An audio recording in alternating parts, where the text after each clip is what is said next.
Hola, quiero darle la más cordial bienvenida a Entrevista Consciente. Hoy no nos acompaña el conductor titular, pero estoy encantado acá de poder compartir con Richie Hill, socio de Accelent, y quien la verdad es un líder, y así lo tengo que decir porque he participado en muchas actividades tuyas, en materia de cultura, de liderazgo y sobre todo lo que son las empresas conscientes. Richie, quiero partir con un concepto que cuesta a veces imaginar en una sociedad que cada vez es más crítica, cada vez de una otra manera se queja mucho de la empresa. ¿Cómo podemos hablarle a esa sociedad de una empresa consciente? ¿Qué es una empresa consciente? Es una muy buena pregunta. Mira, yo creo que podemos decir muchas cosas y al mismo tiempo lo que nosotros proponemos en las empresas es que lo que la gente cree más es lo que te ve hacer y la congruencia de tus actos más que las palabras que dices. Y lo que dices es verdad, o sea, el capitalismo, las empresas conscientes, todo tiene una historia que está rodeada de conceptos un poco oscuros y a veces es como sospechoso, ¿no? Cuando hablas de empresas conscientes sí, o de cultura consciente. Y hay ciertos principios, por supuesto que hay principios, pero los principios tienen que ver con cómo tú quieres aparecer como líder en el mundo, de la misma forma que cómo quieres aparecer como persona en el mundo, ¿no? ¿Qué cosas te gustaría contarle, dejar como legado de cómo te comportaste, cómo ayudaste a otros, cómo hiciste un impacto en el mundo, cómo hiciste del mundo un lugar un poco mejor para que la gente viva, para que la gente viva mejor? No, correcto, pero perdón. Pero tiene que ver mucho con que nos pasa mucho que el modelo tradicional de empresa, ¿cierto? Sí. Hay personas que son ya de otra época, por decirlo de una manera, sí, y que dicen, mira, yo finalmente logré el objetivo de ir a rentabilizar. Sí. Entendemos que una empresa consciente debe rentabilizar como cualquier empresa, pero sin embargo tiene que tener un propósito que va más allá, identificar ese propósito, ese rol que me quiero involucrar o que quiero que la sociedad vea reflejado. Sí. Bueno, es que la paradoja es que cuando tú hablas con los fundadores de las grandes empresas, y prácticamente te diría que no hay excepciones, es muy raro que alguno te diga que creó la empresa para ganar dinero. En general los soñadores, los que crean las grandes empresas, lo que tuvieron enfrente de ellos es un propósito, querían mejorar la vida de la gente de alguna manera.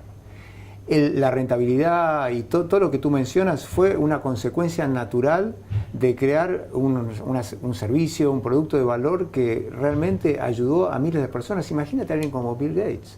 Correcto, pero ¿en qué minuto tal vez eso se pierde? Porque no podemos negar que ha habido casos de empresas que dan vergüenza, o sea, que lo hemos podido ver. O sea, ¿en qué minuto tú crees que eso se pierde? Porque tú tienes razón. O sea, hay muchas personas que justamente partieron con un propósito muy claro de rol hacia la sociedad. Sí. Pero en algún minuto eso se pierde. ¿Se pierde dónde? ¿Se pierde en la alta esfera? ¿Se pierde en la parte ejecutiva? ¿Se pierde en un board? ¿Dónde se pierde? Yo creo que puede perderse en todos los lugares que tú mencionaste. O sea, puede ser que en algún momento el board se desvíe y empiece a poner el éxito financiero por delante de todo, y ahí es el fin justifica los medios. Medio Maquiavelo. Maquiavelo, el fin justifica los medios. Correcto. A veces son los gerentes en sus ansias por crecer, por progresar, que empiezan a saltar obstáculos y empiezan a cortar esquinas. Y otras veces son los líderes más senior de las organizaciones. O sea, eso puede pasar. Ahora, la pregunta es, ¿qué podemos hacer frente a eso? Y nosotros creemos que la única manera de protegerte contra que esas cosas pasen de manera sistemática es desarrollar culturas donde los líderes operen de una manera más consciente. Hacia allá quería ir, Richie, porque hemos hablado de cultura, hemos hablado de liderazgo. Muchas veces nos hemos encontrado en empresas que hay una filosofía corporativa. Sí. Está todo puesta muy lindo en los murales, ¿no? Con misión, visión, valores. Pero a veces cuesta entender de qué manera eso baja hacia los eslabones de la empresa. Porque claramente la línea ejecutiva puede tenerlo muy claro. Hacia allá queremos ir. Pero una empresa no es una línea ejecutiva simplemente. Hay un sinfín de trabajadores de diferentes estamentos que de otra manera dicen, ¿cómo yo aporto desde mi rol y me siento parte de esa cultura? Bueno, lo que tú dices es verdad. está en las paredes, muchas veces está en las paredes, pero no está en los actos diarios de las personas. Entonces, el gran desafío es cómo lo trasladas desde las paredes a cómo las personas se comportan en el día a día. Y yo tengo una visión un poco distinta de la que dijiste de los ejecutivos, porque paradójicamente son las historias que escuchamos, ¿no? Los ejecutivos nos llaman y nos dicen, ayúdennos a cambiar la cultura de la gente. Correcto. ¿No? Porque nosotros lo entendemos, ¿no? Ok. Ahora, lo que nosotros creemos, podemos estar equivocados, pero te digo, en las experiencias que tenemos trabajando en todo el mundo, en general, la cultura que tú ves en una organización, de alguna manera es un reflejo de la cultura del equipo ejecutivo también. Es muy difícil que haya un problema cultural y el equipo ejecutivo no tenga nada que ver. ¿Por qué? Por algo muy simple. Porque cuando tú entras en una empresa, lo primero que haces, empiezas a mirar a la gente en autoridad, cómo se comportan, qué hacen, cómo toman decisiones, qué está permitido, qué no está permitido, qué está bien, qué es bien visto, qué chistes se pueden hacer, qué chistes no se pueden hacer. Por lo tanto, de alguna manera, y esto no falla nunca, lo que tú ves en una empresa, en los rangos no ejecutivos, suele ser un reflejo de cosas que son visibles o menos visibles en los rangos ejecutivos. Por lo tanto, en nuestra filosofía, si tú quieres cambiar una cultura hacia una cultura más consciente, en general el primer lugar para empezar a trabajar es justamente con los ejecutivos, porque son los que marcan el tono de la cultura. Mira, Richie, para ir rematando, lamentablemente se nos hace muy corto este tiempo, pero agradecemos mucho tu visita. Quiero que, con tu experiencia en Europa, en Estados Unidos, en América del Sur, ¿estamos tan lejos acá en América del Sur de esa cultura empresarial y en la cual yo me siento parte, que se da mucho en Estados Unidos, como el caso de Southwest, Whole Foods, o en Europa también el caso de otras compañías? ¿Estamos tan lejos acá en América Latina?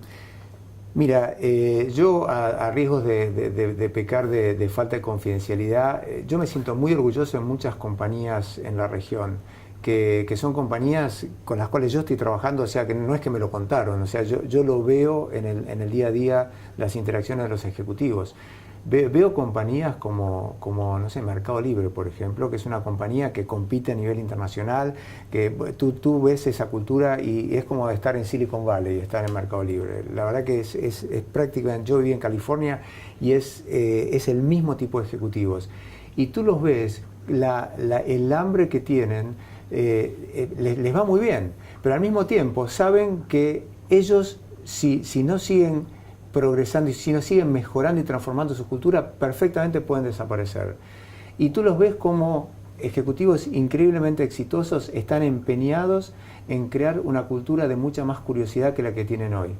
Porque la propia certeza del éxito que han tenido es la que se puede convertir en su enemigo del futuro. Y parece fácil, ¿no? Pero crear una cultura donde la gente exitosa empieza a hacer preguntas no es tan obvia. Y yo lo veo todos los días en ellos. Bueno, Richie, quiero darte las gracias por haber estado acá en Entrevistas Conscientes, y queda claro que es importante ser protagonista de nuestras propias vidas y crear cultura y liderazgo para una mejor empresa. Así es. Muchas gracias y será hasta un próximo capítulo.